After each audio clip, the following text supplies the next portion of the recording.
અવાજ આવે છે?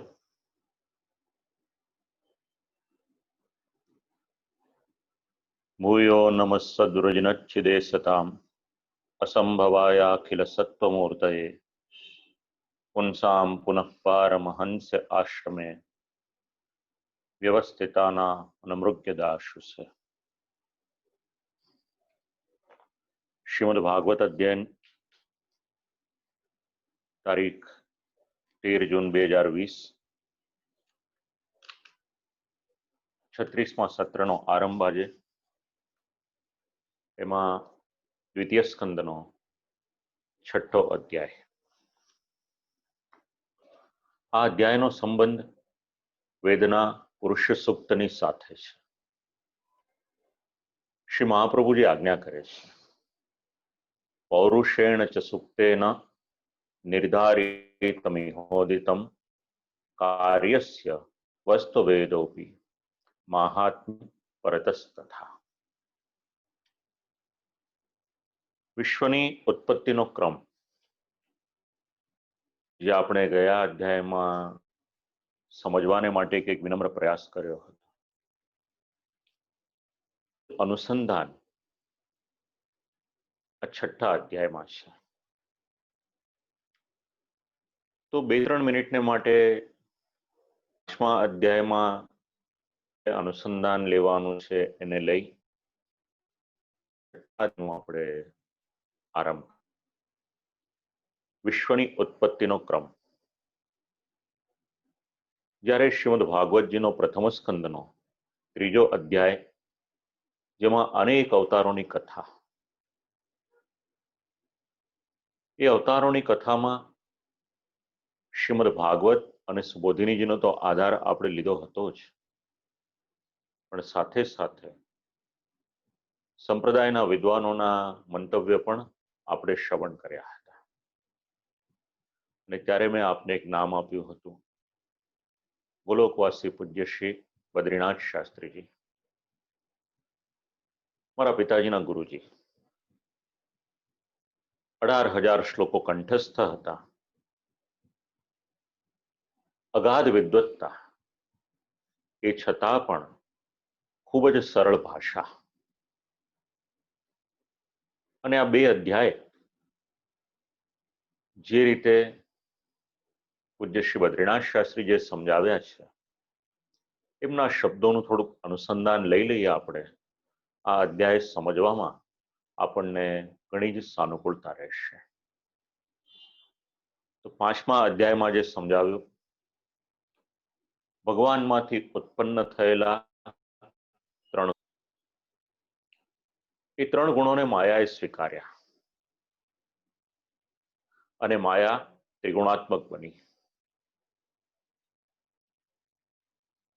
માયાના 3 ગુણો એ માયાના છે એવું નહીં, પણ ગુણોની ઉત્પત્તિ ક્યાંકથી થઈ છે તો એ ભગવાનમાંથી થઈ છે. માયા ત્રિગુણાત્મક બની. એના 3 ગુણોમાં ભગવાને કાલરૂપથી ક્ષોભ ઉત્પન્ન કર્યો અને ગુણક્ષોભથી માયામાંથી મહત્તત્વની ઉત્પત્તિ થઈ. સાંખ્યવેત્તાઓ જ્યારે એનો પરિચય આપે તો એ મહત્તત્વને બુદ્ધિ તત્વથી પરિચય આપે છે. એમાંથી અહંકારની ઉત્પત્તિ થઈ. અહંકાર 3 પ્રકારનો થયો, સાત્વિક, રાજસ અને તામસ. તામસ અહંકારમાંથી પ્રથમ આકાશ, એમાંથી વાયુ, વાયુમાંથી તેજ, તેજમાંથી જલ અને જલમાંથી પૃથ્વી.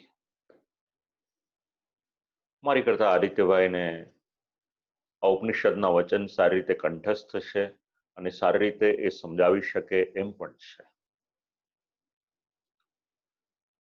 તો આમ કરતા કરતા ઉત્પત્તિનો ક્રમ, એમાં પંચમહાભૂતોનો જન્મ થયો. રાજસ અહંકારમાંથી ઇન્દ્રિયોની ઉત્પત્તિ થઈ અને સાત્વિક અહંકારમાંથી ઇન્દ્રિયોના દેવતા, એમનો જન્મ થયો. આ બધા જ જગતના મૂળ તત્વો છે. જગતમાં રહીએ તો છીએ આપણે, પણ એના તત્વોનો પરિચય આપણને કોઈ કરાવે છે તો આપણું શાસ્ત્ર કરાવે છે, અને એ બધા શાસ્ત્રોનો સાર અગર કોઈક છે તો શ્રીમદ ભાગવત છે. આ તત્વોમાંથી એક અંડ બન્યું. હજારો વર્ષથી એ અંડ જલમાં પડી રહ્યું હતું, અને પછી ભગવાને એમાં પ્રવેશ કર્યો. હજારો અવયવ ઉત્પન્ન થયા. એ અવયવ બીજું કોઈ નહીં પણ જેમને આપણે વિરાટ નામથી જાણીએ છીએ, આ વિરાટની આખી ઉત્પત્તિનો પ્રકાર એનું નિરૂપણ છે. અને એનું જ અનુસંધાન આ 6ઠ્ઠા અધ્યાયમાં પુરુષ સૂક્તની સાથે શ્રી આચાર્ય ચરણ સમજાવે છે.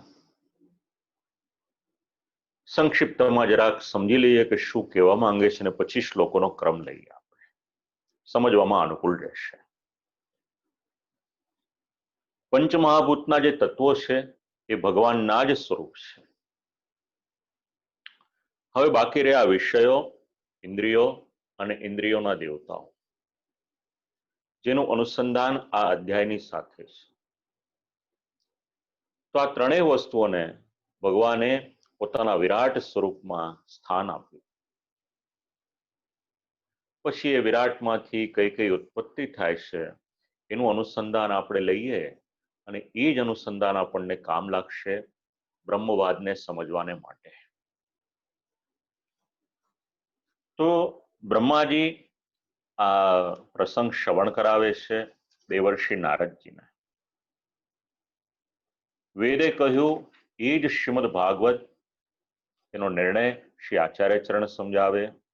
પહેલો શ્લોક, વાચામ વન ક્ષેત્રમ છંદસામ સપ્ત ધાતવાહ હવ્ય કવ્યા મૃતાન્નાનામ જીહવા સર્વરસસ્ય છ. ભગવાને આપણને વાણી નામની ઇન્દ્રિય આપી. તો વિરાટ ભગવાનના મુખના આગળના ભાગમાં આ વાઘ ઇન્દ્રિય છે, અને એના અધિષ્ઠાતા દેવતા એનું નામ અગ્નિ છે. એમનું રહેવાનું સ્થાન કયું? એટલે ભગવાનનું મુખ એમને રહેવાનું સ્થાન છે. આપણે જેના દ્વારા ભોજન લઈએ, શ્રી મહાપ્રભુજી પરિચય કરાવે છે કે મુખની વ્યાખ્યા શું છે. તો શ્રી આચાર્ય ચરણ સમજાવે છે, જેના દ્વારા આપણે ભોજન કરીએ છીએ, મોઢામાં કોળીઓ મૂકીએ છીએ, એની પછી એમાંથી છંદ, ગાયત્રી, જગતી, ઉષ્ણિક, ત્રિષ્ટુપ, અનુષ્ટુપ, પંક્તિ, બૃહતિ, આ 7 ધાતુઓ અને એની સાથે સાથે એના દેવતાઓનું નિરૂપણ આપ્યું. એની પછી શ્લોકમાં 3 પ્રકારના અન્નનો ઉલ્લેખ છે.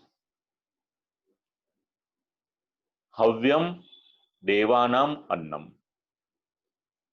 એવમ કવ્યમ પિતૃણામ અન્નમ, અમૃતમ અતિથ્યા તન્નમ. 3 શબ્દ સમજવા જેવા છે. હવ્ય, કવ્ય અને અમૃતરૂપ અન્ન નું નિરૂપણ કર્યું છે. તો દેવતાઓને જે આપણે આપીએ છીએ અન્ન સ્વરૂપે, એનું નામ છે હવ્ય. હવનમાં આપણે આહુતિ આપીએ એનું અનુસંધાન પણ લઈ શકાય. આ અધ્યાયમાં યજ્ઞને માટેનો પણ ઉલ્લેખ આવશે. એનું મૂળ ક્યાં છે? તો દેવતાઓને માટેનું અન્ન એનું નામ હવ્ય છે. એની પછી પિતૃઓને માટેનું અન્ન, તો એનો પરિચય આપ્યો કવ્યમ.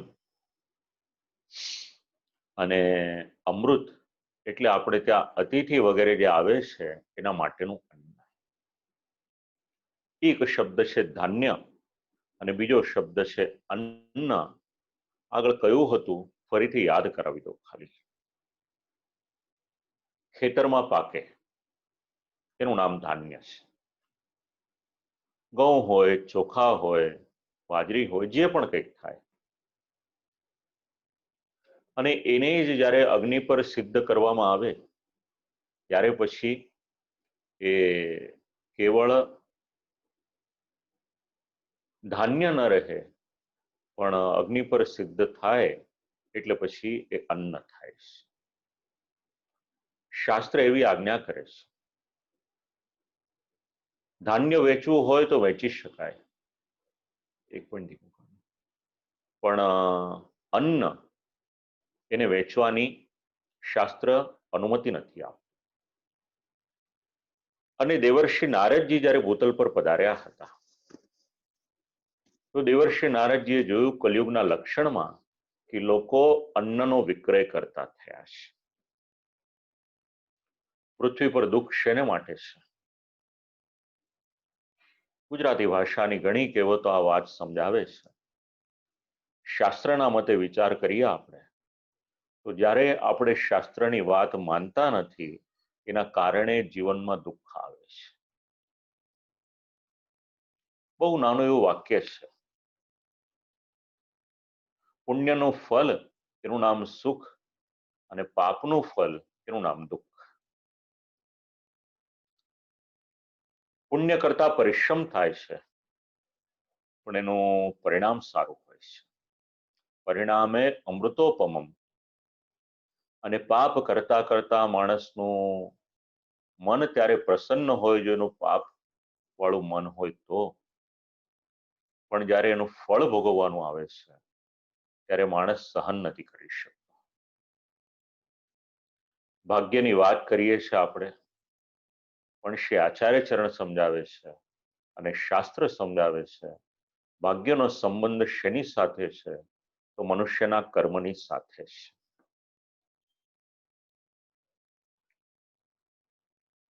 કલયુગમાં જેમ જેમ જીવન ધોરણ બદલાતું ગયું એમ એમ અનિચ્છાએ પણ અનેક પ્રકારના દૂષણ એ સમાજમાં આવ્યા. તો 3 પ્રકારના અન્નનો પરિચય કરાવ્યો, એની ઉત્પત્તિ સ્થાન એ સમજાવ્યો. ભગવાનની રસનેન્દ્રિય, જેને આપણે રસના કહીએ છીએ. અમૃત શબ્દનો બીજો પણ એક અર્થ સમજાવ્યો છે. બ્રાહ્મણને ભોજન કરાવીએ અને બ્રાહ્મણને ભોજન કરાવીને બચેલું જે અન્ન હોય એને પણ શ્રી મહાપ્રભુજી આ શ્લોકમાં અમૃત એ શબ્દથી પરિચય કરાવે છે. પ્રસાદી અન્નની ખૂબ ગરિમા છે અને બ્રાહ્મણ ભોજન થઈ જાય પછીનું અન્ન એના માટે આવો ઉત્તમ એક શબ્દ અહીંયા આગળ આપ્યો છે. તો આ બધાનું સ્થાન ક્યાં? તો ભગવાનની જીહવા. તાલુના ભાગમાં રસના નામની ઇન્દ્રિય, એની સાથે સાથે પ્રાણવાયુ એનો ઉલ્લેખ આવ્યો.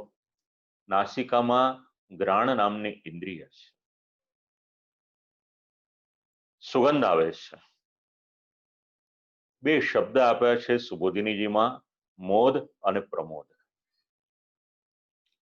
એક નજીકથી આવતો ગંધ છે અને એક દૂરથી આવતો. જે દૂરથી વાતો હોય એને મોદ કહેવાય અને નજીકથી આવતો હોય એને અહીંયા આગળ પ્રમોદ એ નામથી ઓળખ્યું છે. મૂળ શબ્દ છે ગંધ. એક વખત મારા પિતાજી અને મારા ગુરુજી ગોલોકવાસી પૂજ્ય શ્રી પ્રદ્યુમ્ન શાસ્ત્રીજી કંઈક વાત કરતા હતા. વિદ્વાનોની વાત સામાન્ય ન હોય અને એમાં પૂજ્ય શ્રી પ્રદ્યુમ્ન કાકાએ કંઈક વાત કરી અને એમાં ગંધ શબ્દ એનો ઉચ્ચાર કર્યો. એટલે ખૂબ સારી મૈત્રી. એટલે પૂછ્યું કે ભાઈ શબ્દ તો આ રીતનો છે, પછી ગંધ કેમ બોલો છો? અને ત્યારે પછી પૂજ્ય શ્રી પ્રદ્યુમ્ન કાકાએ શાસ્ત્રનું કોઈ પ્રમાણ આપ્યું અને પછી કહ્યું કે મૂળ શબ્દ ગંધ, પછી એમાં આગળ સારી હોય તો સુગંધ લાગે અને ખરાબ હોય તો દુર્ગંધ લાગે. આવી નાની નાની વાતો સાંભળીને બી ઘણું જાણવા મળ્યું. તો શ્રી મહાપ્રભુજી અહીંયા 2 શબ્દ સમજાવે છે. એક મોદ છે અને બીજો પ્રમોદ છે. પ્રમોદ શબ્દના અનેક અર્થ થાય છે. બધા ગંધોને નીચે રાખી અને તે ઉપર આવે એ બંનેનું સ્થાન ક્યાં? તો જ્ઞાનેન્દ્રિય એનું સ્થાન છે. એ નાસિકાની ભાગમાં રહેલી છે. અશ્વિની કુમાર એના દેવતા અને સુગંધ અને દુર્ગંધ આ બંને એમાં નિવાસ કરે છે. પછી વિરાટ પુરુષના નેત્ર, તો એમાં તેજ રહેલું છે. સૂર્ય દેવતા ચક્ષુ ઇન્દ્રિય અને અનેક પ્રકારના રંગોનો નિવાસ એ ત્યાં આગળ બતાવ્યું છે. એવી જ રીતે દિશાઓ, આકાશ અને શબ્દનું સ્થાન અગર કોઈક છે તો ક્ષોત્ર ઇન્દ્રિય છે. કાનમાં શબ્દ સાંભળીએ છીએ આપણે, બહુ લાઇટલી લઈએ છીએ આપણે, પણ શાસ્ત્ર સમજાવે છે કે એનું મૂળ કઈ રીતનું છે. કર્ણના ભાગમાં દિશારૂપી દેવતા છે, ક્ષોત્ર ઇન્દ્રિય, અને એમાં કોઈનો નિવાસ છે તો એ શબ્દનો નિવાસ છે. આપણા વેદ આપણા શરીરની ખૂબ સારી રીતે કાળજી રાખવાનું કહે છે. વેદ એવી આજ્ઞા કરે છે કે 100 વર્ષનું જીવન હોય તો અંતિમ સમય સુધી મારા કર્ણ ખૂબ જ સતેજ રહે, ખૂબ જ સારી રીતે હું સાંભળી શકું. એનું અનુસંધાન વિરાટ સ્વરૂપ એમની સાથે શ્રીમદ ભાગવત સમજાવે છે. કાનથી આપણે સાંભળી શકીએ એનો આધાર શ્રોત્રેન્દ્રિય છે.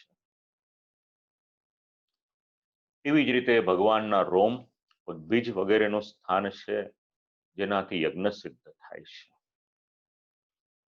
ભગવાનના બાહુઓ એ ભગવાનની ઇન્દ્રિય રૂપ, ભૂર ભુવ સ્વહ આ બધા જે છે એનો પરિચય આપ્યો. ભગવાનનું શ્રીચરણ જ્યાં આગળ પધરાવે એ જે કાર્ય કરે એને વિક્રમ શબ્દથી શ્રી આચાર્ય ચરણ ઓળખાવે છે.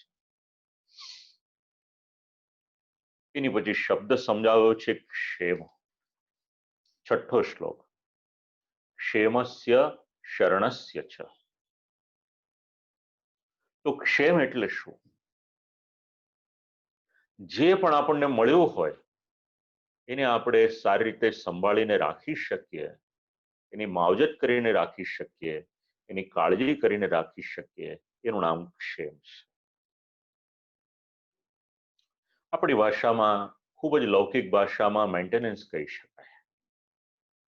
કોઈ પણ વસ્તુ ઘરમાં વસાવીએ, એક ગાડી વસાવીએ આપણે, તો એને સારી રીતે મેન્ટેન કરવી પડે. એ ન કરીએ તો અડધા રસ્તે મુશ્કેલી થઈ શકે. સંપત્તિ મળી હોય તો મળેલી સંપત્તિને સાચવીને રાખવી એ પણ બહુ મોટી આવડત છે. નહીતર ક્યારેક એવું પણ થઈ શકે સંપત્તિ મળી જાય પણ એને સંભાળી ના શકાય. તો 2 શબ્દ શ્રીમદ ભગવદ્ ગીતા આપે છે, યોગ અને ક્ષેમ. તો ક્ષેમ શબ્દ અહીંયા આગળ શ્રી આચાર્ય ચરણ સમજાવે છે. લોકમાં જે કંઈક મળેલું હોય એને સાચવીને રાખે એનું નામ ક્ષેમ. પછી ભગવાન વિરાટ એમના શ્રીચરણનો આપણને પરિચય કરાવ્યો કે શ્રીચરણ કેવા છે, એટલે કે મોક્ષનું સ્થાન એ વિરાટ ભગવાનના શ્રીચરણ છે.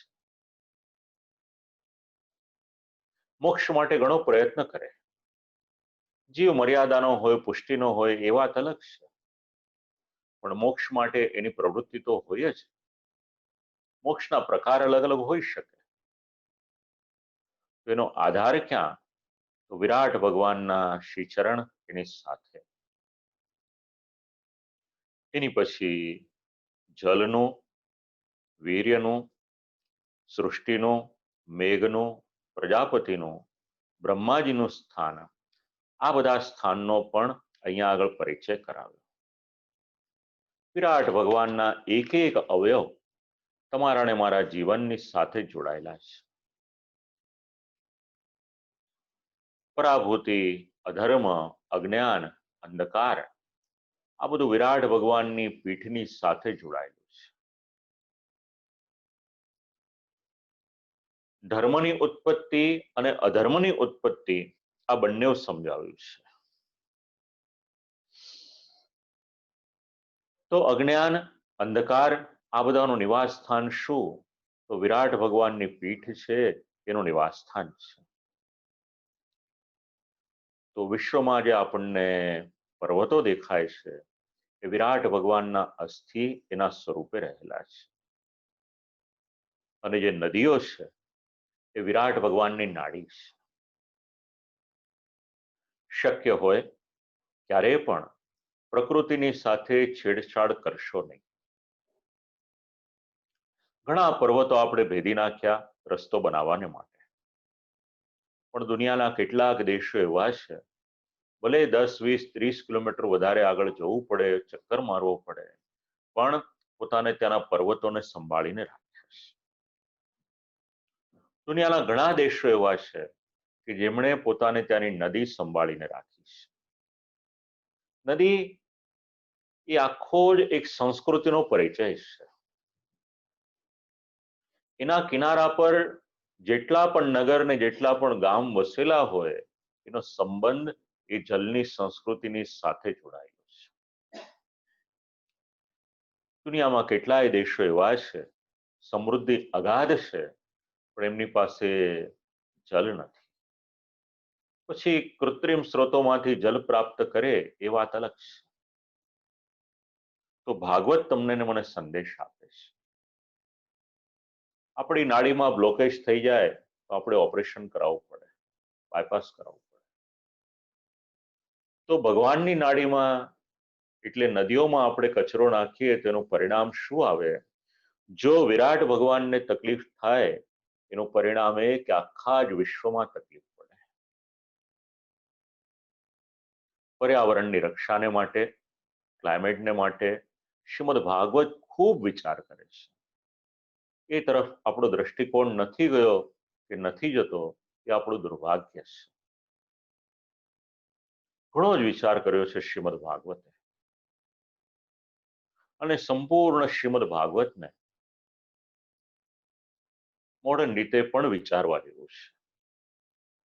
આપણે તો એમાં એટલું બધું લેતા નથી, પણ ઠાકોરજીની કૃપાથી ભગવાને એનું પણ ઘણું રિસર્ચ કરાવ્યું છે. ઠાકોરજીનો એટલો અનુગ્રહ છે, કોઈ શ્લોક શ્રી ઠાકોરજીએ બાકી નથી રખાવ્યો. વર્ષો લાગ્યા એ બધું કરતા, પડે ભગવાને કરાવ્યું. તો આ વિરાટ સ્વરૂપ બ્રહ્માજી વગેરે છે એ બધા જ ભગવાનના જ સ્વરૂપ સમુદાયો છે. અને સુબોધિનીજીમાં આજ્ઞા કરે છે 12મા 13મા શ્લોકમાં કે પુરુષ સૂક્તમાં જે નિરૂપણ કરેલું છે, પુરુષ સૂક્તે તન્નિરૂપિતત્વાત, એ જ પ્રકારનું નિરૂપણ આ અધ્યાયમાં કરવામાં આવ્યું છે. મરીચી વગેરે ઋષિમુનિઓ, સનક વગેરે એ બધાનો પરિચય કરાવ્યો, શુદ્ધ સત્વ કારણરૂપ, અને પછી રજોગુણનો સંબંધ એ અસુરોની સાથે છે. તો જે ગુણનો વિચાર આગળ કર્યો હતો એ જ ગુણો કોઈકને કોઈકની સાથે જોડાયેલા છે. ગંધર્વો છે, અપ્સરાઓ છે, રજોગુણ મિશ્ર કાર્ય છે. ત્રીજા સ્કંદમાં એની ઉત્પત્તિનો ક્રમ પણ આપેલો છે. આવી રીતે સર્વમ પુરુષ એવેદમ ભૂતમ ભવ્યમ ભવચ્છ. આ જે કંઈક પણ છે એ કેવળ અને કેવળ ભગવાનનું જ સ્વરૂપ છે, બીજું કંઈ પણ નથી. બસ આ જ ભગવાનના વિરાટ સ્વરૂપનું નિરૂપણ કરી રહ્યા છે. આપણે એવું વિચારીએ કે ભગવાન કેટલા? જો આપણે ભગવાનને કેવળ વિશ્વ જેટલા કહીએ તો પણ આપણે બરાબર નથી. કારણ ભગવાનનું સ્વરૂપ જ્યારે શ્રીમદ ભાગવત અને આચાર્ય ચરણ સમજાવે ત્યારે એવી રીતના સમજાવે છે કે વિશ્વ જેટલું વિરાટ છે એની કરતા પણ વિરાટ સ્વરૂપ એ ભગવાનનું છે. એ જ નિરૂપણ અહીંયા આગળ કરવામાં આવ્યું છે. જેટલા ભગવાન એટલું જ જગત. એ માપમાં આપણે ભગવાનને માપી ન શકીએ, કારણ કે વેતભરમાં જ એનાથી પણ ભગવાન ઊંચા પણ વિચારી શકાય. ક્યારેક ઈચ્છા થાય તો અંગુષ્ઠ માત્રનું સ્વરૂપ પણ લઈ લે અને ક્યારેક વિરાટના વિરાટ પણ થઈ શકે. પુરુષનો ખૂબ મહિમા. બ્રહ્માજી આ બધું શ્રવણ કરાવે છે દેવર્ષિ નારદજીને. તો ભગવાનમાં ધર્મ કયો? એટલે ભગવાનમાં રહેલો ધર્મ સમજાવ્યો કે ભગવાન વિરુદ્ધ ધર્માશ્રય છે. શબ્દ તો આપ લોકોએ સાંભળ્યો છે. 2-4 વાક્યમાં જરા જાણી લઈએ વિરુદ્ધ ધર્માશ્રય એટલે શું. ધારે તો વિશાળ સ્વરૂપ પણ લઈ શકે, વિરાટ સ્વરૂપ પણ લઈ શકે, અને ધારે તો સૂક્ષ્મ સ્વરૂપ પણ લઈ શકે. અણુ અણુમાં વ્યાપ્ત છે, કણ કણમાં વ્યાપ્ત છે. ત્યાં સુધી આપણા શરીરની અંદર પણ અંતર્યામી રૂપે એ ભગવાન બિરાજમાન છે.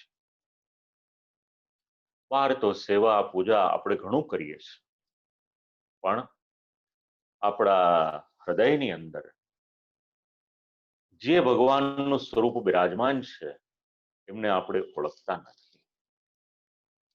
અને શ્રીમદ ભાગવત અગર પરિચય કરાવે છે તો આ જ સ્વરૂપની સાથે કરાવે છે. બ્રહ્માજી આજ્ઞા કરે છે, દેવર્ષિ નારદજી શ્રવણ કરે છે. આ બધું ભગવાનના 4 વર્ણો, 4 પાદ છે. બ્રહ્મચારી, વાનપ્રસ્થ, સંન્યાસી, એ 3 પાદનો ઉલ્લેખ કર્યો. એટલે આશ્રમ ધર્મ છે, વર્ણ ધર્મ છે, એ પણ ભગવાનની સાથે જોડાયેલા છે. આમ કરતા કરતા બ્રહ્માંડ ઉત્પન્ન થયું અને પછી ભગવાનની નાભીમાંથી એક દિવ્ય કમળ ઉત્પન્ન થયું છે. શ્રીમદ ભાગવતમાં અહીંયા પણ ઉલ્લેખ મળશે, આગળ પર પણ મળશે. તો નાભીમાંથી કમળ ઉત્પન્ન થયું.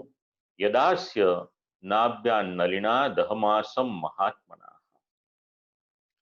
અને બ્રહ્માજી એવું કહે છે કે કમળમાં હું પણ હતો. વિચાર કર્યો કે જેમણે મને ઉત્પન્ન કર્યો મારે એમનું આરાધન કરવું જોઈએ. આ બ્રહ્માજીનો સંદેશ છે તમારા ને મારા માટે. આપણા પણ જીવનની સાથે કોઈ જોડાયેલું છે તો એ ભગવાન છે. અને જો ભગવાને આપણને ઉત્પન્ન કર્યા, આપણું મૂળ અગર ભગવાન છે, તો બ્રહ્માજી વિચાર કરે છે કે જેમણે મને ઉત્પન્ન કર્યો મારે એમનું આરાધન કરવું જોઈએ. તો તમારું ને મારું પણ કર્તવ્ય છે, જે ભગવાને આપણને ઉત્પન્ન કર્યા, આ વિશ્વમાં માનવ તરીકે જન્મ આપ્યો છે, તે ભગવાનની સેવા અથવા તો પૂજા જે માર્ગમાં આપણે હોઈએ એ કરવાનું આપણું કર્તવ્ય છે. આ ભાગવતનો સંદેશ છે 6ઠા અધ્યાયના 22મા શ્લોકમાં. બ્રહ્માજી આવો વિચાર કર્યો. એમ કરતા કરતા બ્રહ્માજીએ યોગ ધર્મ એનો વિચાર કર્યો. અને એમ કરતા કરતા એમણે વિચાર્યું કે જો ભગવાનને પ્રસન્ન કરવા હોય તો મારે યજ્ઞ કરવો જોઈએ.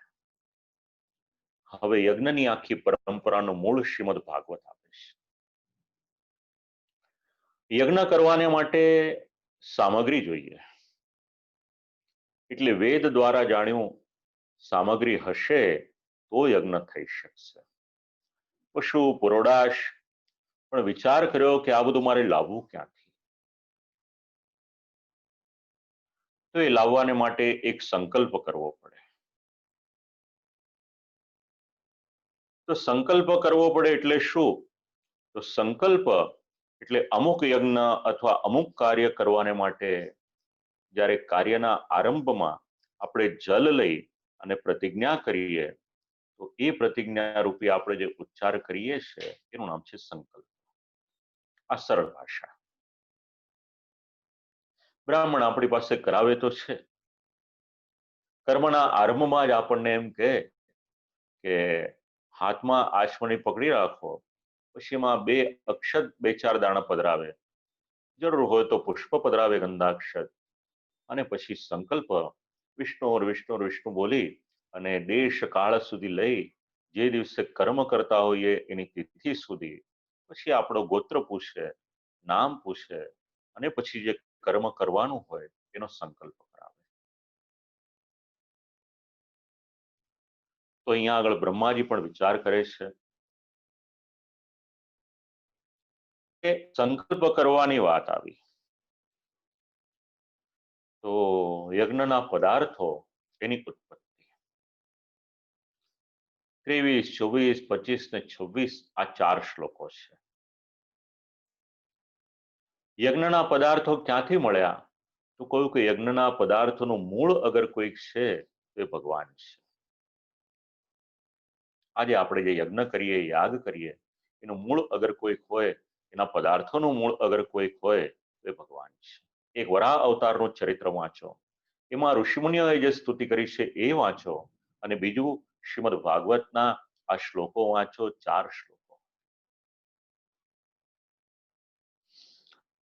તો પશુની ઉત્પત્તિ પણ ભગવાનમાંથી થાય, વનસ્પતિની ઉત્પત્તિ પણ ભગવાનમાંથી, યજ્ઞને માટે દર્ભ જોઈએ, એ દર્ભ પણ ભગવાનમાંથી, વનસ્પતિથી પીપળો હોય, કુશ હોય, દર્ભ હોય, સ વનસ્પતયઃ કુશાઃ, ભાગવતના શબ્દ છે. પછી આરાધન કરવાને માટે ભૂમિ જોઈએ, દેવયજન. યોગ્ય કાળ જોઈએ, વસંત વગેરે ઋતુ, એ ક્યાંથી આવ્યું? તો એ પણ ભગવાનમાંથી આવ્યું. યજ્ઞ કરવાને માટે ડાંગર જોઈએ, ઔષધિઓ જોઈએ, ઘી, દહીં, મધ, ઋગ્વેદ, યજુર્વેદ, સામવેદ, વેદના મંત્રો જોઈએ, બ્રાહ્મણો આવે એમને આપવાને માટે દક્ષિણા જોઈએ, કલ્પસૂત્રો, સંકલ્પ સૂત્રો, ન્યાયના સૂત્રો, આ બધું જ યજ્ઞને માટે આવશ્યક.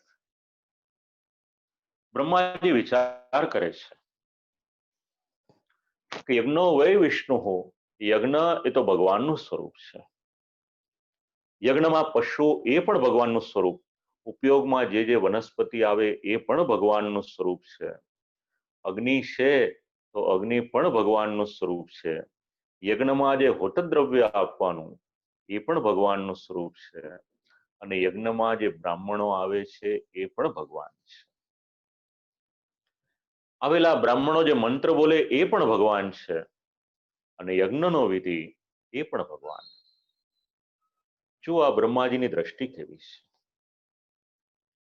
બ્રહ્માજી વિચાર કરે છે કે આ બધું જ ભગવાન છે, બસ આ બીજું કઈ નહીં, આનું નામ છે બ્રહ્મવાદ. એટલા જ માટે દ્વિતીય સ્કંદના આરંભમાં શુદ્ધાદ્વૈત બ્રહ્મવાદ યોગાનુયોગ હશે. ભગવાન કોના હૃદયમાં ક્યારે પ્રેરણા કરે આપણને ખબર ન પડે. આપણા આજ શ્રોતા છે, 50 વર્ષની ઉંમર હશે કદાચ વિનોદીની વાની. બીજો સ્કંદ શરૂ થવાનો હતો અને આગલા દિવસે પૂછ્યું મને કે શુદ્ધાદ્વૈત બ્રહ્મવાદ માટે કંઈક જાણવું છે. આપણે જાણી નથી શકતા કે શ્રી ઠાકોરજી ક્યારે કોના હૃદયમાં કઈ પ્રેરણા કરે છે અને ભગવાને જે પ્રેરણા કરી હશે એના કારણે દ્વિતીય સ્કંદનો આરંભ થયો એ શુદ્ધાદ્વૈત બ્રહ્મવાદથી થયો. સિદ્ધાંત રહસ્યમ ખૂબ સારી રીતે આ વાત સમજાવે છે કે ભગવાન આજ્ઞા કઈ રીતે આપે છે. ઠાકોરજીની અનહદ કૃપા છે. જે વૈષ્ણવોની સાથે વાત થાય છે, 20 વર્ષનો એક યુવાન છે, એનું નામ નથી કહેતો, ખૂબ રસ લઈને શ્રવણ કરે છે. એનું નામ બોલાય એને ગમતું નથી એટલે નથી બોલતો. એના સંસ્કારો અને જે એને આજે ફોન ઉપર વાત કરી મારી સાથે, મને લાગે કે ઠાકોરજી આપણી પાસે જે કંઈક કરાવી રહ્યા છે એ ઠાકોરજીનો અનહદ અનુગ્રહ છે. આપણે જોઈએ શું ભાવનું પોષણ થાય અને જીવન જીવવાને માટે એક સારો માર્ગ આપણે જે ચાલતા હોઈએ એ સારી રીતે આપણે એની પર ચાલીએ એ જ આપણા જીવનનું ધ્યેય છે ને. એક 20 વર્ષનો યુવાન છે, બીજા 85 વર્ષના વૃદ્ધ છે, એ બંનેને અગર કોઈક આનંદ કરાવે છે તો આ શ્રીમદ ભાગવત કરાવે છે. કેટલા કેટલા વૈષ્ણવના નામ લઉં મને એમ થાય. ઘણા વૈષ્ણવની પાસે શ્રવણ કરવાનો અવસર નથી આવતો. જાગૃતિબેન લાઈજાવાલા છે, સવારે વહેલા જાગે, કામ કરતા કરતા આ બધું શ્રવણ કરે. હિનાબેન ગાંધી છે, મારા પત્નીની સાથે એમની વાતચીત થાય. જે દિવસથી સાંભળે છે એમને ત્યાં કથા કરી, જેટલું જેટલું સાંભળે એટલું લખે. જેવી રીતે આપણે અહીંયા ડોક્ટર યોગિનીબેન મહેતા છે અમદાવાદના, વેરી વેલ લર્નેડ છે. સુબોધિનીજીના અભ્યાસુ છે, લખે છે. સુનિલભાઈ શાહ છે, આદિત્યની પાસે અધ્યયન કરે, એને એમના પત્ની, અને સાથે સાથે અધ્યાત્મમાં ખૂબ રુચિ. તો ભગવાન એમના ભાવ એમને પોષણ આપે છે. પુરુષભાઈ અને શિલ્પાબેન છે, પુરુષભાઈ પણ સારા અભ્યાસુ છે. એમને ત્યાં કથા કરીને પછી એમણે જે સ્પીચ આપી હતી એ સાંભળીએ તો ખબર પડે કે એમનો અભ્યાસ કેટલો છે. તો આ બધી ભગવાનની કૃપા. શુદ્ધ ભગવાન વિચારે શ્રોતાઓને હોય ને તો જ ભગવાન કોઈકના હૃદયમાં પ્રેરણા કરે. નૈનાબેન તન્ના આટલો અભ્યાસ કરે છે, ખૂબ કૃપા ઠાકોરજીની. પુરુષમાં હિતેશભાઈ સોની છે, કિશોરભાઈ છે, જે અધ્યાય હોય એ પહેલેથી વાંચી લે. મસ્કતમાં કિરણભાઈ સોજિત્રા છે, એટલું બારીકાઈથી વાંચે છે અને પ્રશ્ન પૂછે છે. આપણને થાય કે ભગવાનની કૃપા વગર આ શક્ય નથી. પુરુષમાં તો આખો જ ભાગવત પરિવાર ચાલે છે, ત્યાં ભરતભાઈ શાહ પણ છે, કેટલા વૈષ્ણવ આટલા. તો આ બધી જ ભગવાનની કૃપા. આ શુદ્ધાદ્વૈત બ્રહ્મવાદ આપણને કામ ક્યાં લાગે? અહીંયા આગળ કામ લાગે. અહીંયા આગળ દેવર્ષિ નારદજીને સંભળાવતા સંભળાવતા બ્રહ્માજી વિચાર કરે કે આ જે કંઈક પણ છે એ કેવળ અને કેવળ બધું જ મને આપેલું ને બધું જ ભગવાન સ્વરૂપ. આનું નામ બીજું કંઈ નહીં, આનું નામ બ્રહ્મવાદ. હવે આપણા આચરણમાં છે, આ વાતને આપણે જરાક વિચારીએ. આ ભગવાન બોલાવે છે, સેવા કરીએ છીએ આપણે પ્રાતઃકાલમાં ઠાકોરજીની સન્મુખમાં. હવે અહીંયા આગળ સંકલ્પ કરવાનો પ્રશ્ન આવ્યો એટલે બ્રહ્માજી વિચાર કરવા લાગ્યા કે સંકલ્પ કરું તો મારે કઈ રીતના કરવાનો? આ છે તો બધું ભગવાન. સેવામાં પણ આ જ ક્રમ છે. સેવામાં આપણે કર્મ માર્ગની જેમ સંકલ્પ નથી કરતા. બિલકુલ કોઈ સકામ દ્રષ્ટિકોણ જ નથી. તો બ્રહ્માજી તમને ને મને સમજણ આપે છે કે આ બધું જ ભગવાનનું છે. એવી રીતે સેવા માર્ગમાં પણ બધું જ ભગવાન. ભલે આપણા ઘરની બહાર આપણું નામ લખેલું હોય, પણ સેવકને માટે તો એ ઘર છે એ ભગવાનનું ઘર છે. જેટલું પણ દ્રવ્ય હોય આપણી પાસે, દાગીના હોય, જે પણ આપણે ગણીએ XYZ, જે પણ બધું જ આવી ગયું આમાં. એ બધું જ ભગવાનનું. અને ભગવાનની સાથે જ્યારે કોઈક વસ્તુ જોડાય છે, જેવી રીતે આપણે શ્રી ઠાકોરજીને સવારના સેવા અંતર્ગત જલ અંગીકાર કરાવવાનું હોય તો આપણે એવું નથી બોલતા કે જારી ભરું છું. ભગવાનની સાથે જોડાયું એટલે માનથી આપણે જી શબ્દ લગાવીએ છીએ, જારીજી ધરીએ છીએ. શ્રી ઠાકોરજીને શ્રીકંઠમાં સુંદર મજાના પુષ્પના માલા ધરવાના હોય, આપણે એવું ન બોલીએ કે માલા ધરું છું. ભગવાનની સાથે જોડાયું એટલે પછી એ માલા ન રહી, એ માલાજી થઈ ગયું. આ ભાગવતનો એક શ્લોક, 2 શ્લોક, 3 શ્લોક, 4 શ્લોક આ બ્રહ્માજીની દ્રષ્ટિએ આપણને સમજાવે છે કે જે કંઈક પણ છે વૈષ્ણવના જીવનની સાથે આ જોડાયેલું છે. આનું જ નામ બ્રહ્મવાદ. વૈષ્ણવ એવું ના વિચારે કે આ હું કરું છું. વૈષ્ણવ એવું વિચારે કે આ જે કંઈક છે એનું કરાવનાર અગર કોઈક છે તે ભગવાન છે. એને બ્રહ્મવાદ કહો અથવા તો પછી શ્રીમદ ભગવદ્ ગીતાનું અનુસંધાન લો. ત્યાં આગળ ભગવાન આજ્ઞા કરે છે નિષ્કામ કર્મયોગ. કર્મ અવશ્ય કરો, પણ એ કર્મને સમર્પિત કરી દેવાનું ભગવાનને કે જેના દ્વારા આપણને એ કર્મ બાધારૂપ ન બને. કેટલાક પ્રશ્ન છે, મારી લેફ્ટ સાઈડમાં મારું લેપટોપ છે. સત્ર પૂર્ણ થાય એટલે આપણે વિચારી લઈશું એ પ્રશ્નને માટે. તો બ્રહ્માજી સમર્પણ, નિવેદન, યજ્ઞમાં આ બધું જ જોઈએ. ભગવાનના અવયવમાંથી જ આ સિદ્ધ થયું. કોઈ સાધારણ પુરુષ આ બધું એકત્ર ન કરી શકે તો પછી બ્રહ્માજીએ શું કર્યું? તો ભગવાનનું યજન, યાગ કર્યો, પણ કોઈ પણ પ્રકારના ફલ માટે નહીં, કોઈ પણ પ્રકારની આશા વગર બ્રહ્માજી આ યાગ કરે છે. ઇતિ સંભૃત સંભાર ઇતિ ઇત્યમુના પ્રકારેણ પુરુષાવયવૈરેવ સંભૃત સંભારો ભૂત્વા તેન યજ્ઞેન તમેવ પુરુષમ યજમ. અને શ્રી આચાર્ય ચરણ આ સમજાવતા સમજાવતા આગળ આજ્ઞા કરે છે ફલાર્થ ન યાગ, કોઈ પણ પ્રકારના ફળની ઈચ્છાથી યાગ નથી કર્યો. કિંતુશ્વરાર્થમિતિ, કેવળ અને કેવળ ભગવાનને માટે જ આ યાગ, આ યજ્ઞ કરી રહ્યા છે. બસ જીવનમાં આ જ દ્રષ્ટિકોણ રાખવાનો. આપણે સકામ કર્મમાં બને ત્યાં સુધી ગતિ કરશો નહીં. જે પણ કરો છો પ્રભુ પ્રીત્યર્થે આપણે કરી અને પ્રભુને એ સમર્પિત કરી દઈએ. યાગના 4 ભાગ થયા: ઉત્તમ, મધ્યમ, નિકષ્ટ અને નિષ્ફળ. એ ભેદથી ચતુર્વિધ યાગ થયો અને ભગવાનના ઉરુદેશમાંથી પશુઓની ઉત્પત્તિ, રૂવાડામાંથી વૃક્ષો, પસીના સાથે રોમ, આ બધું ઉત્પન્ન થયું. તતસ્તે ભ્રાતર ઇમે પ્રજાનામ પતયો નવ.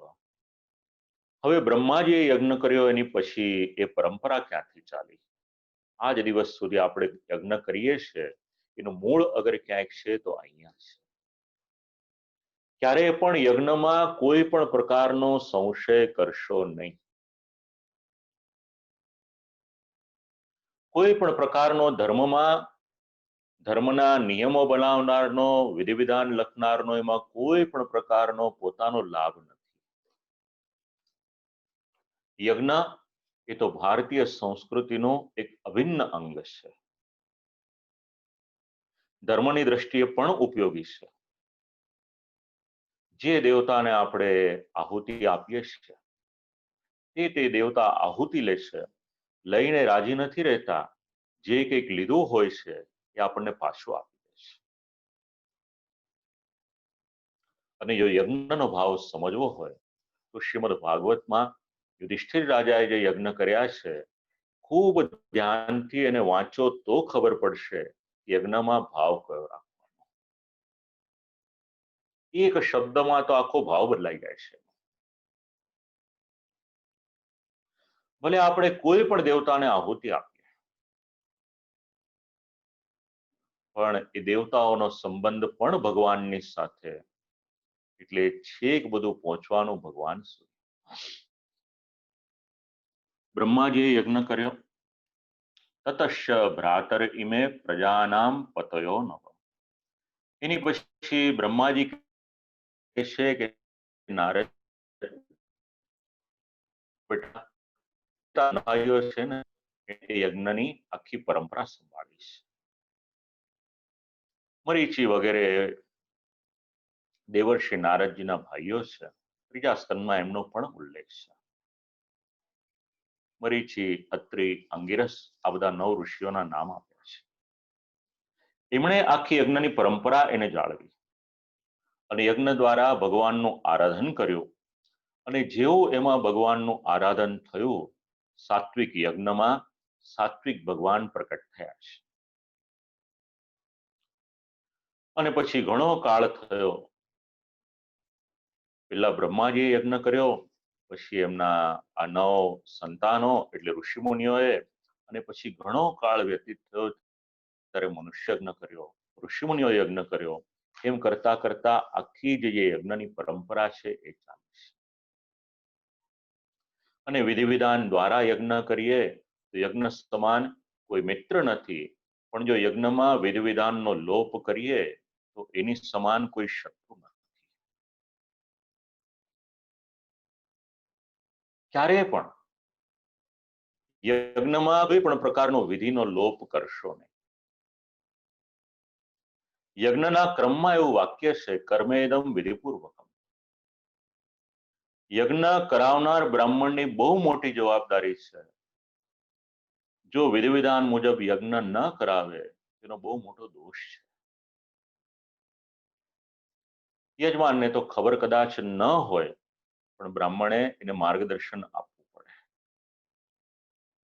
યજ્ઞ કરનાર અને કરાવનાર બંને યજ્ઞયાગમાં જે 6 પ્રકારની શુદ્ધિ જોઈએ છે, દેશ, કાલ, દ્રવ્ય, કર્મ, મંત્ર, કર્તા, આ 6 પ્રકારની શુદ્ધિ એનું ખાસ ધ્યાન રાખે અને પછી યજ્ઞ કરે. અને પુષ્ટિ માર્ગમાં ભગવત સેવા એ પણ એક યજ્ઞ છે. જેમણે સાધન દીપિકા શ્રવણ કરી હશે, એમણે સાંભળ્યું હશે, ત્યાં સમજાવી હતી આ વાત. શ્રી આચાર્ય ચરણની અનહદ કૃપા છે. એવું ન વિચારશો કે પુષ્ટિમાં યજ્ઞને સ્થાન નથી. શ્રી આચાર્ય ચરણનું પ્રાકટ્ય, શ્રી લક્ષ્મણનું ચરિત્ર, આ બધું પૂર્વજોનો સંબંધ વાંચો. 100 સોમયાગ થયા ત્યારે શ્રી મહાપ્રભુજી ભૂતલ પર પધાર્યા છે. ગાઢ સંબંધ છે. પછી કયો યજ્ઞ કરવો અને કયો ન કરવો એ કોઈક વિદ્વાન આચાર્ય બાલકની પાસે જઈ અને જાણી ગયું. આવી રીતે યજ્ઞની આખી પરંપરા. આ બધા જનો જવાબ અગર કોઈક હોય, હવે દેવર્ષિ નારદજીએ જે પ્રશ્ન પૂછ્યા હતા એ પ્રશ્નના અંતે હવે કહેવા લાગ્યા, યાવંતઃ પ્રશ્નાઃ કૃતાઃ સ્વરૂપતઃ પ્રકારતો. સ્વરૂપથી કે પ્રકાર મને જેટલા પણ પ્રશ્ન પૂછ્યા એ બધા પ્રશ્નનો કેવળ અને કેવળ એક જ જવાબ છે, અને એનું નામ છે ભગવાન. ભગવાનનો સેવક કેવો, આ વાક્ય સમજાવે છે. જીવનના જેટલા પ્રશ્નો છે એનો જવાબ અગર કોઈક હોય તો કેવળ ભગવાન છે. આપણને લાગે કે ભગવાન આપણને દુઃખ આપે છે, આને સુખ આપે છે, પણ આ પારકો ને આ મારો એવો દ્રષ્ટિકોણ ભગવાનની દ્રષ્ટિમાં નથી. ભક્ત હોય એ તો સહજ રીતે પ્રિય હોય, એમાં કોઈ આશ્ચર્ય નથી, પણ કોઈનું અનિષ્ટ થાય એટલે ભગવાનને અપ્રિય છે અને એનું અનિષ્ટ કરે છે એવો વિચાર ન કરશો.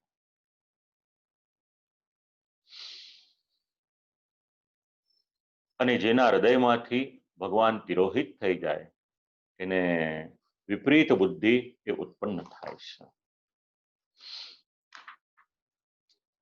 ઇતિ તે વિહિતમ તાત યથેદ મનુપૃચ્છસી.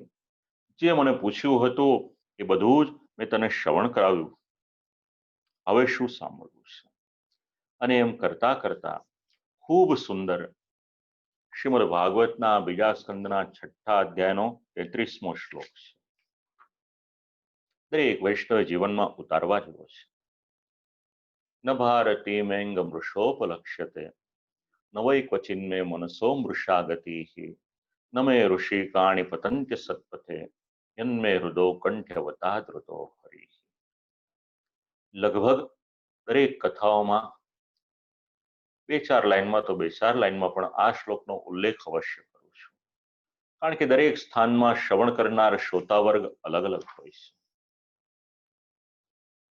ખૂબ સુંદર આ શ્લોક છે. બ્રહ્માજી એવું કહે છે નારદજીને કે જે દિવસથી મેં મારા હૃદયમાં ભગવાનને પધરાવ્યા છે એ દિવસથી મારી વાણી કોઈ દિવસ ખોટું બોલતી નથી, ખોટું પડતી નથી. મારા મનમાં ક્યારેય પણ કોઈ પણ પ્રકારની ખોટી વાત આવતી નથી. ખોટી વાતને માટે મારા મનનો દરવાજો કાયમને માટે બંધ છે. અને ત્રીજી વાત કરી, મારી ઇન્દ્રિયો ક્યારેય પણ ખોટા રસ્તે જતી નથી. ભાગવત સમજાવે છે જે વ્યક્તિ પોતાના હૃદયમાં ભગવાનને પધરાવે એને લાભ શું?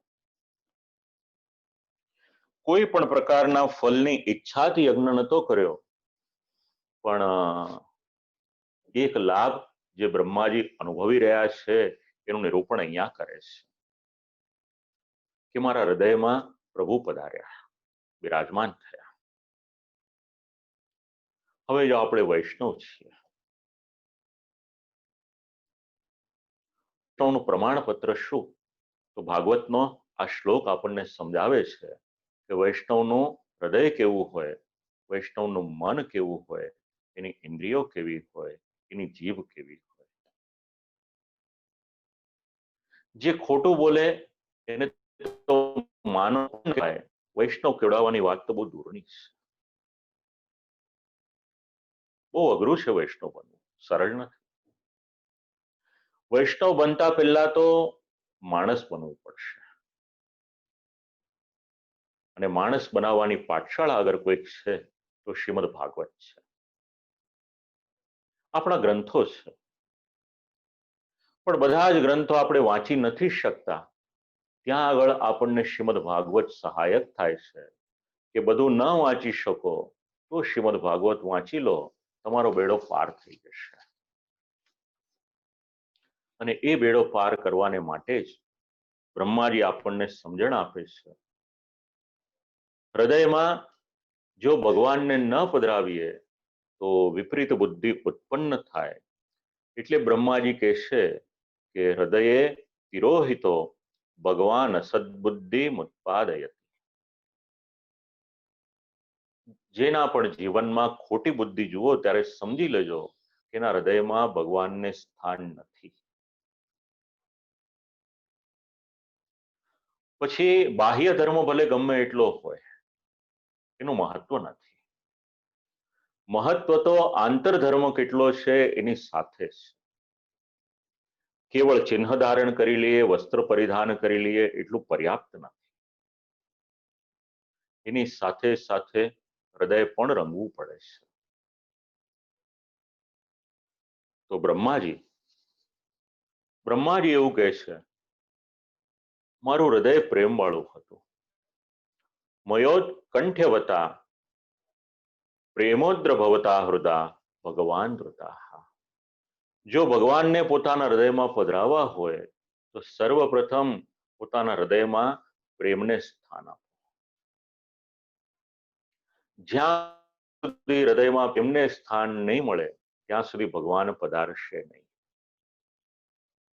અને આ પ્રેમ નામનું તત્વ એક એવું બનાવ્યું છે ભગવાને, જેટલું આપણું સામર્થ્ય હોય, જેટલું આપણે એનું વિતરણ કરીએ, ભગવાન એની કરતા કંઈક ગણું અધિક આપણને પ્રાપ્ત કરાવે છે.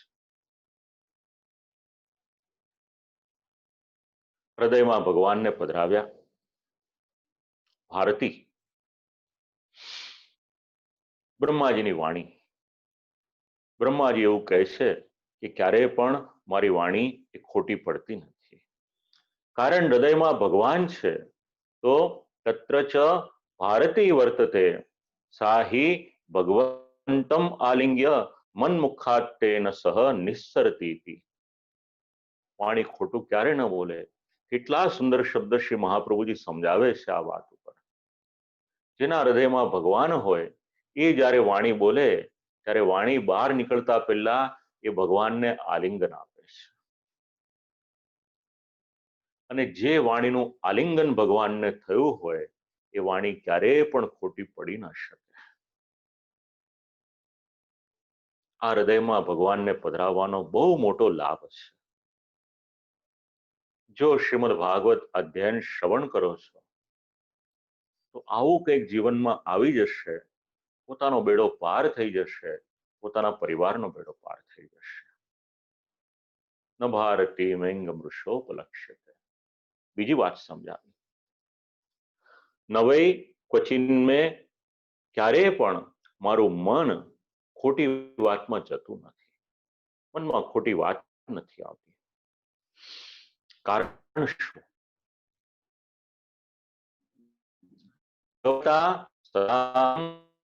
સંબંધ કરે છે કે હું ભગવાનની સાથે જોડાઈ ગયો, ભગવાનની સાથે મારો સંબંધ થઈ ગયો, એટલે મારા મનમાં કોઈ પણ પ્રકારની ખોટી વાત નથી.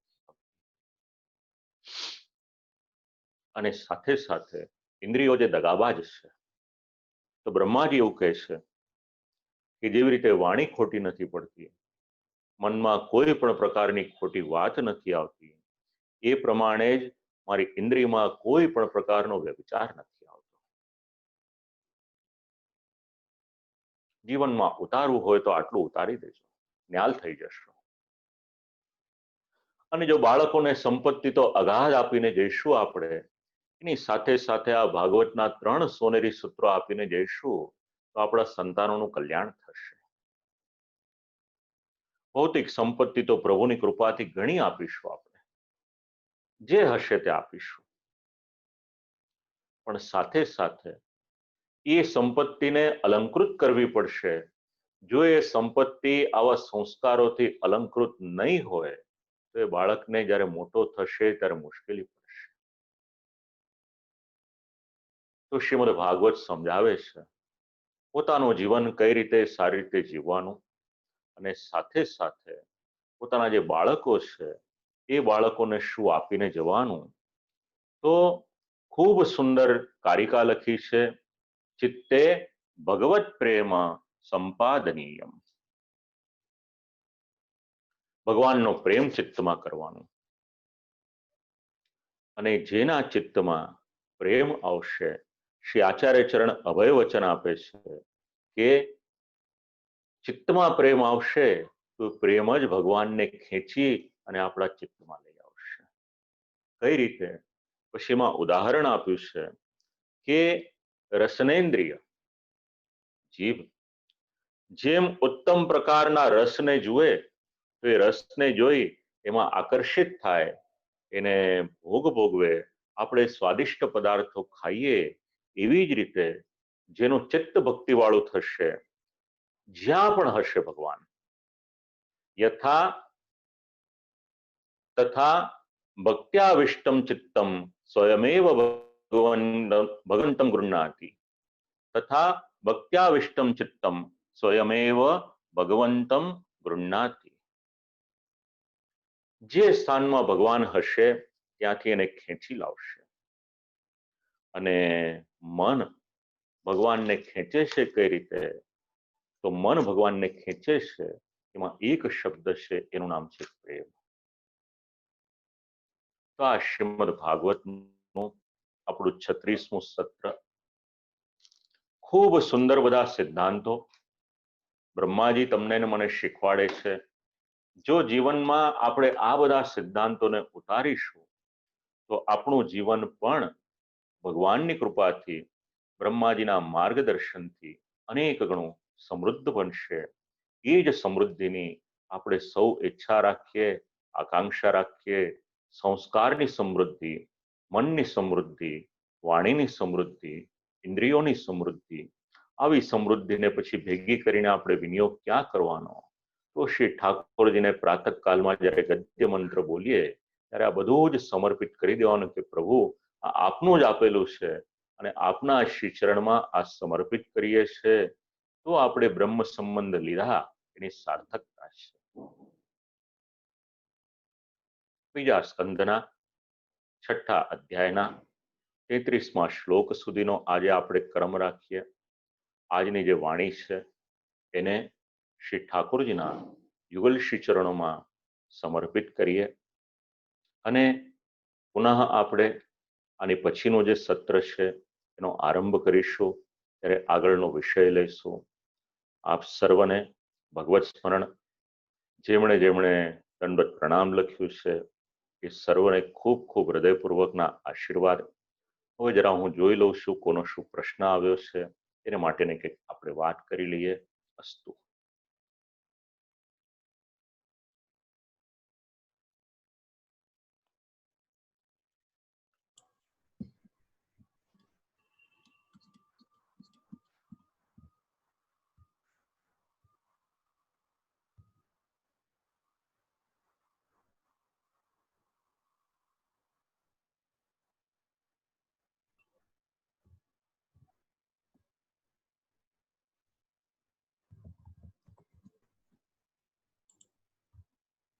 એક પ્રશ્ન રીટાબેન આશરે પૂછેલો છે. ઓકે, મને પ્રાઇવેટલી પ્રશ્ન પૂછેલો છે, એમને જવાબ આપી દઉં છું. રીટાબેન, અવાજ આવે છે મારો?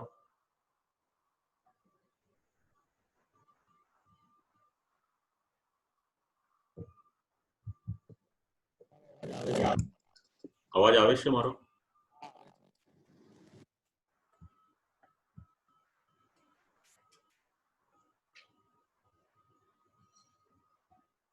આવે છે. Okay okay.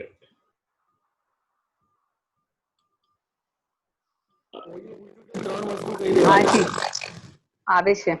આવે છે. આપ મને આ રીતે પ્રશ્ન મોકલી દેજો, હું આપને જવાબ આપી દઉં છું. કોઈ પૂછે છે 3 વસ્તુ કઈ છોકરાઓને દેવાની? એ સત્ય. બ્રહ્માજીને જે મળ્યું એ બ્રહ્માજીની ઇન્દ્રિયો સમૃદ્ધ થઈ, કારણ કે ભગવાનને હૃદયમાં પધરાવ્યા. ન ભારતી મેંગમ વૃષોપલક્ષ્યતે, એટલે મારી વાણી ક્યારે પણ કોઈ પણ પ્રકારે અસત્ય બોલતી નથી. આ પહેલી વાત. નમે ઋષિકાણી પતંત્ય સત્પથે, આ બીજી વાત ઇન્દ્રિયોની સમૃદ્ધિ. અને ત્રીજી વાત મનની સમૃદ્ધિ. હવે આ બધું આપણને મળે તો એના માટે આપણે પોતે પ્રયત્ન કરવા પડે, અને આપણે પોતે પ્રયત્ન કરીને જ્યારે મેળવીએ ત્યારે આપણે આપણા સંતાનોને આપી શકીએ છીએ.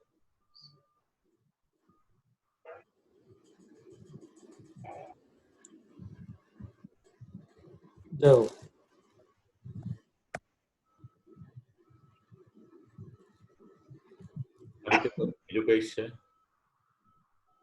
ના, આજે કોઈનો આજે છે નહીં વિશેષ, તો આપણે આજે સત્રને વિરામ લઈએ. હા, આપી દઈએ. કારણ કે આજે જ્ઞાન ગંગામાં સ્નાન કર્યું છે બધાએ.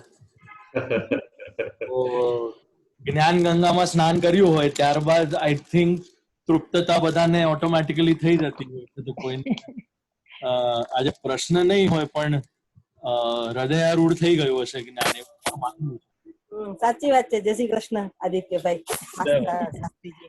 ના ના, સાચી જ વાત છે કે એમ મંત્રમુગ્ધ થઈ ગયા.